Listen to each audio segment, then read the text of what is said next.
Guys, good morning everyone. This is me Kirti Sama and welcome you all into my video which is going to be my neat journey story time with you all. This video is going to be long, not that much but हाँ थोड़ी बहुत तो बड़ी होने वाली है because इसमें कुछ इमोशंस भी हैं, कुछ अप्स एंड डाउन्स भी हैं जो कि मेरी लाइफ में आए 2 साल में, तो मैं सब कुछ बताने वाली हूँ। तो आई होप आपको पसंद आए, और आपको पसंद नहीं भी आए तो प्लीज़ सुन के जाना। This is my experience, this is my journey and I want to share it with you guys. So let's start. तो मैं भी एक एवरेज स्टूडेंट थी और मैंने अपनी क्लास 10th कंप्लीट की बहुत अच्छे मार्क्स से। और जैसे कि हर बच्चा सोचता है कि अरे हम तो डॉक्टर बनेंगे, तो ऐसे मैंने भी सोचा, मैंने भी एक ड्रीम देखा कि यार मुझे भी डॉक्टर बनना है। ठीक है, तो मैंने क्या डिसाइड किया, और मेरे घर में थोड़ा मोटिवेशन भी था कि मेरे जो भैया हैं वो ऑलरेडी MBBS कर रहे थे और I want to be like him, so that is why I choose biology in class 11th।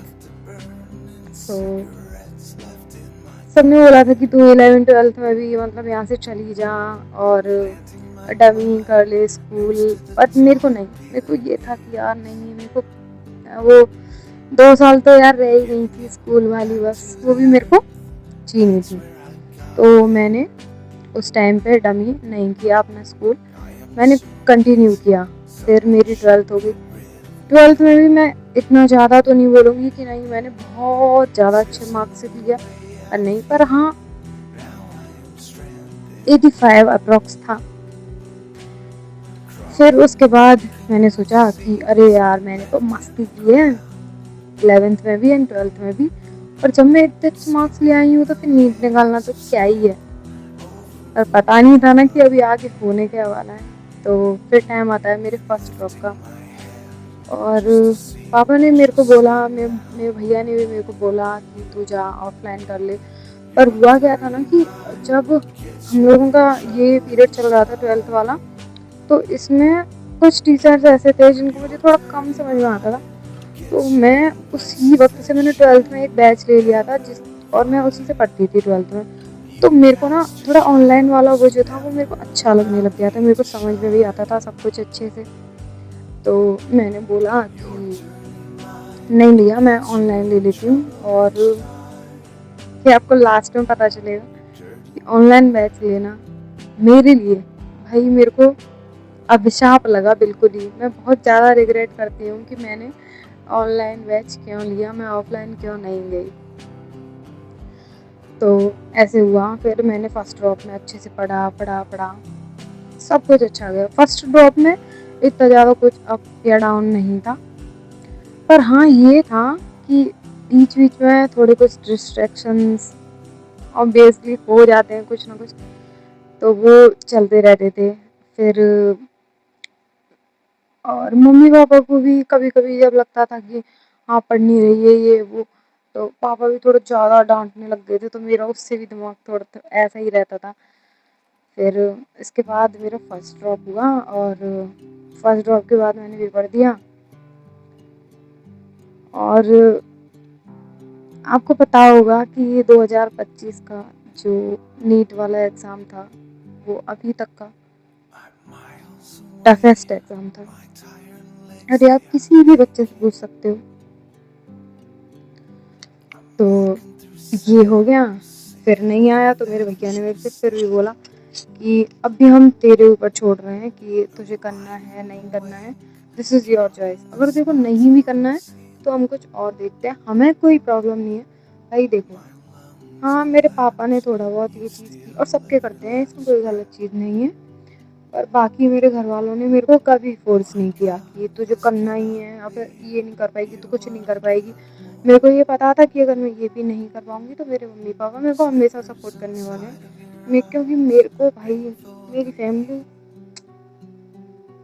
हर लड़की को मिलनी चाहिए जैसी फैमिली मुझे मिली है। मेरे घर में मेरे भाई से लेके और मेरे मम्मी पापा से लेके सब लोग मेरे को बहुत सपोर्ट करते हैं। और जबकि मैं एवरेज हूँ, मैं नहीं बोलूँगी मैं बहुत ज़्यादा पढ़ने वाली हूँ, बहुत नहीं। मेरे भाई, मेरे तीनों भाई मेरे से काफ़ी अच्छे हैं पढ़ने में। और इसी वजह से थोड़ा स्ट्रेस तो हो ही जाता है कि जब आपके तीनों भाई एक अच्छे मुकाम पे बैठे हो और आप कुछ नहीं कर पाए हो अपनी लाइफ में, तो थोड़ा तो रहता है ना। तो इस तरीके से फिर मेरा सेकंड ड्रॉप शुरू हुआ। सेकंड ड्रॉप में सोचा अरे बहुत अच्छे से पढ़ेंगे, और 6 महीने वो चला भी, बहुत अच्छे से चला। फिर धीरे धीरे क्या हुआ कि थोड़ी तबीयत खराब हो गई मेरी बीच में, और उस वक्त मेरे को ये लगने लग गया था कि नहीं तेरे से नहीं होने वाला, अब होगा ही नहीं। और वो डर मेरे मन में ऐसा बैठ गया था कि जिस रूम में मैं पढ़ती थी, और ये उस वक्त की बात है जब मैं यहाँ से जा चुकी थी बड़ी मम्मी के पास, यानी कि फरीदाबाद में रहते हैं वहाँ। उस रूम में जाते ही भाई साहब मेरे को घबराहट होना शुरू हो जाता था, और मेरे को ये लगता था अब तू किताब कभी भी छू ही नहीं पाएगी। और वो वक्त नीट जननी का मेरे लिए सबसे बेकार वक्त था। फिर उसके बाद मैं छोड़ा कि कुछ नहीं है, अपनी मेंटल हेल्थ से बढ़ के कुछ नहीं है। और फिर मम्मी पापा ने भी यही बोला कि कुछ नहीं है, अगर अपना दिमाग खराब हो रहा है तो भैया कुछ दूसरी चीज़ देख लो। ऐसा कोई मेरे घर वालों ने कभी मेरे ऊपर कोई स्ट्रेस नहीं दिया कि नहीं करना ही है करना ही है। बस हाँ बोलते जरूर थे कि भाई जब तुम किसी चीज़ में पढ़े हो, अपना टाइम वेस्ट कर रहे हो, तो उस चीज़ को अच्छे से करो। बस फिर वो हो गया। तो उसके बाद फिर मैं अपने घर पे आ गई यहाँ पे, और मेरे को उस चीज़ से हम डिप्रेशन टाइप मान सकते हो थोड़ा बहुत। उस वक्त को याद करके एज यू कैन सी देखो मेरी आंखों से आंसू आ रहे हैं।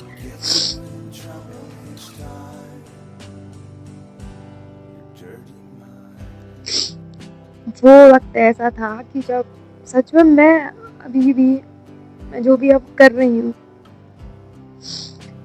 उस वक्त पे मेरे को ऐसा लगने लग गया था कि मैं शायद कभी अपनी ज़िंदगी में किताबों को छू नहीं पाऊंगी, कभी भी नहीं। और जब मैं यहाँ पे आई तो मेरे को 3 महीने लग गए रिकवर करने के लिए कि हाँ मैं कुछ कर सकती हूँ। तो जनवरी हो गई थी तब तक। जनवरी से फिर मैंने थोड़ा थोड़ा थोड़ा करके मैंने प्रिपरेशन शुरू की। पर मेरे को ये तो यार सबको हो जाता है एहसास कि इतना ज़्यादा अच्छे से कि होगा या नहीं होगा। और मेरे को भी यही लगता था कि कीर्ति तू करेगी, पर हाँ कभी मन में ये नहीं आता था कि तू कर देगी इस बार तो। फिर मैंने थोड़ा थोड़ा थोड़ा थोड़ा करके पढ़ा। पर वही होता है ना, जब आप इतना ज़्यादा टेंशन ले रहे होते हो तो फिर फर्स्ट ड्रॉप में मैंने कभी भी ये नहीं देखा था कि नहीं मुझे सेकंड ऑप्शन क्या रखना है या मुझे सेकेंडरी क्या करना है। पर इस बार मैं देखने लग गई थी, और ये टाइम था फेब या फिर मार्च में। मैं ये चीज़ें सर्च करने लग गई थी कि भाई नहीं अब मैं इससे ज़्यादा घर पे नहीं बैठ पाऊंगी, क्योंकि मैं वो लड़की थी जो बहुत ज़्यादा एक्सट्रोवर्ट होती है और जो अपने क्लास में सब जगह सबको बहुत ज़्यादा हंसाती है। और वो टाइम वो था कि जब मेरी ही सारी हंसी सारी चीज़ें जा चुकी थी, मुझे नहीं पता था कि मैं क्या कर रही हूँ क्या नहीं कर रही। तो ऐसे ही चलता गया। फिर मैंने थोड़ा बहुत अच्छे से भी किया, ऐसी बात नहीं कि मैंने नहीं किया। फिर सेकंड पेपर भी हो गया। फिर उसके बाद में मैंने कुछ फॉर्म्स जैसे बीएससी नर्सिंग वगैरह के खुद को सिर्फ अच्छा दिखाने के लिए क्या कि तू कुछ तो कर सकती है। क्योंकि उस वक्त को जब मैं याद करने लग जाती थी तो मेरे को अच्छा फील होता था कीर्ति तू पढ़ पा रही है, तू पढ़ रही है तो तू कुछ कर लेगी। तो ये चीज़ हुई। फिर मेरा सेकंड पेपर हो गया, और उसमें भी मेरा नहीं हो पाया, जैसे कि अभी रिजल्ट आया जुलाई में। और ये BDS BAMS BHMS मेरे को नहीं करने थे यार। ये अगर मैं अपनी ज़िंदगी के 5.5 या 6 साल किसी कोर्स को दे रही हूँ अदर देन MBBS, तो वो मेरे को पता नहीं क्यों पर मेरे को कभी भी वो वर्थ इट नहीं लगे। फिर मैंने BSc नर्सिंग का पता नहीं क्यों मेरे दिमाग में बस भूत चढ़ा था, मेरे को यहाँ से जाना है, मेरे को कुछ करना है। ठीक है, तो उस वजह से मैंने BSc नर्सिंग में दे दिया, मेरे आ गए नंबर। फिर बातें हुई घर पे, तो मम्मी पापा, और फिर एक टाइम के बाद मेरे को ये लगा कि मैं नहीं बोल रही, देखो कुछ भी नीचा नहीं होता, कुछ भी ऊंचा नहीं होता, बस इतना था कि उसका जो लाइफ स्टाइल होती है ना, वो बहुत ज़्यादा हेक्टिक होती है, और उस शेड्यूल को फॉलो करना मेरे लिए बहुत ज़्यादा हेक्टिक हो जाता है, क्योंकि मैं अपने घर में एक सिंगल लड़की हूँ और मेरे को बहुत अच्छे से पाला गया है बाई गॉड, तो मेरे को इतनी मेहनत करने की आदत नहीं है। तो दैट इज़ वाई फिर मैंने पैरामेडिकल का सोचा, और फिर मैंने पैरामेडिकल के एग्ज़ाम दिए और मेरा पैरामेडिकल में आ गया, और अभी मैं कर रही हूँ DMRIT, यानी कि bachelor of medical radiology and imaging technology. और अगर आपको इसके बारे में जानना है तो आपको फिर तो मेरे YouTube चैनल पर बना रहना पड़ेगा, क्योंकि अभी मैं कॉलेज जाने वाली हूँ, और कॉलेज जाने के बाद मैं सब कुछ डालूंगी उससे रिलेटेड कि क्या करते हैं पूरे दिन में, हमारी क्या होता है क्या नहीं होता। और ये जो हंसी आप देख रहे हो ना, ये बहुत आंसुओं के बाद आई है, प्लीज़ इसको लाइक करके जाना, वीडियो को शेयर भी करना, सब्सक्राइब भी करना। तो भाई ये थी मेरी नीट जर्नी, जितना मैं बता सकती थी, जितने अच्छे से मैंने उतने अच्छे से आपको बताई है। Thanks to my mummy papa और मेरी पूरी फैमिली, जिन्होंने मेरे को हमेशा सपोर्ट किया है, अब भी सपोर्ट कर रहे हैं और आगे भी सपोर्ट करते रहेंगे। तो आप भी करो। बाकी मेरे को कौन सा कॉलेज मिला है ये जानने के लिए तो आपको वेट करना पड़ेगा यार। जब मैं कॉलेज जाऊंगी तो मैं पहले दिन का अपने कॉलेज का ओरिएंटेशन डे पक्का डालूंगी और उसका ब्लॉग भी बनाऊंगी, तो आपको उस दिन पता चलेगा कि मैं कहाँ से कौन से कॉलेज से कर रही हूँ, ठीक है। बाकी अगर आप मेरे रेगुलर सब्सक्राइबर होंगे ना और मेरी वीडियोस देखते हो तो आपको कॉलेज भी पता होगा, और अगर आप नहीं देखते हो तो नहीं पता होगा, उसके लिए आप वेट करो। Bye bye. Like share subscribe जरूर करके जाना यार, मेरे 2 आंसुओं की कीमत तो देके जाओ।